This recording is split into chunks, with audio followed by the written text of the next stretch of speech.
Assalamualaikum warahmatullahi wabarakatuh. Kembali lagi dengan saya Hikmatul Istiqomah. Nah, kali ini di pertemuan kali ini kita akan membahas kajian dari buku Multimedia Learning Second Edition karya Richard E. Mayer. Nah, yaitu tentang chapter 12 Multimedia Principle. Di sini ada 4 pembahasan yang akan kita bahas kali ini, yaitu yang pertama prinsip multimedia, gambar dan kata-kata, lalu efek multimedia dan efek media, dan yang terakhir implikasi prinsip multimedia. Di sini yang pertama yaitu prinsip multimedia. Nah, prinsip multimedia berbunyi murid bisa belajar lebih baik dari kata-kata dan gambar-gambar daripada dari kata-kata saja. Nah, maksudnya yaitu ketika dalam sebuah proses pembelajaran, peserta didik akan lebih mudah memahami suatu pembelajaran dengan ketika guru memberikan sebuah media pembelajaran atau multimedia pembelajaran berupa sebuah video dan gambar. Nah, ketika video dan kata-kata. Nah, ketika video dan penjelasannya itu di dalam satu media, maka siswa akan lebih mudah memahami ketimbang hanya sebuah penjelasannya saja ataupun dengan media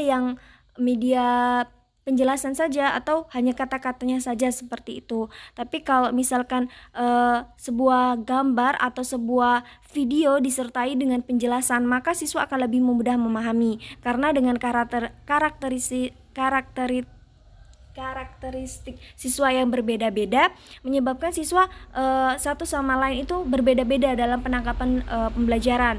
Ada terkadang siswa yang hanya bisa menangkap pembelajaran itu dengan melalui penjelasan dari guru ataupun bisa melihat dan mendengar apa penjelasan guru dan itu bisa memahaminya. Nah, untuk mengantisipasinya, maka ketika seorang pendidik atau seorang guru dalam menjelaskan sebuah pembelajaran dengan menggunakan media pembelajaran ataupun multimedia pembelajaran, sebaiknya seorang guru itu menyertakan ketika membuat video ataupun memberikan sebuah gambar untuk sebagai media pembelajaran kepada siswa ataupun hanya sebuah penjelasannya saja, sebuah narasi saja, itu sebaiknya guru itu menyertakan keduanya. Misalkan seperti video pembelajaran interaktif apa itu disertai dengan penjelasan, siswa akan lebih mengerti begitu.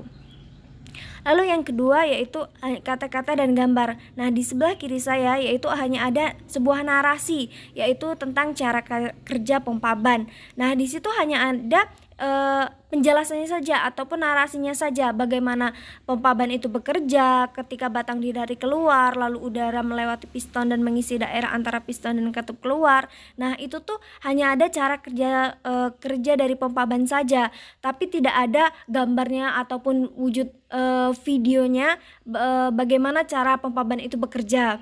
Nah, lalu yang kedua di sebelah kanan saya itu ada sebuah gambar dari pompa ban, ilustrasi dari gambar pompa ban. Nah, di situ hanya ada gambar pompa bannya saja tanpa disertai dengan penjelasan. Maka ketika dalam sebuah proses pembelajaran, peserta didik akan bingung, itu pompa ban, tapi cara bekerjanya itu bagaimana, sedangkan tidak ada penjelasannya sama sekali begitu. Nah, tapi ketika keduanya digabungkan antara video ataupun gambar terus disertai dengan penjelasan, maka siswa akan lebih mudah memahami. Oh, sebenarnya itu contohnya itu kan tadi pompa ban. Oh, sebenarnya pompa ban itu bentuknya seperti itu, penggunaannya tuh seperti itu. Oh, jadi penggunaannya tuh ketika katupnya ditarik, maka dia akan mengisi udara. Nah, dan selanjutnya seperti itu, maka siswa akan lebih mudah memahami begitu.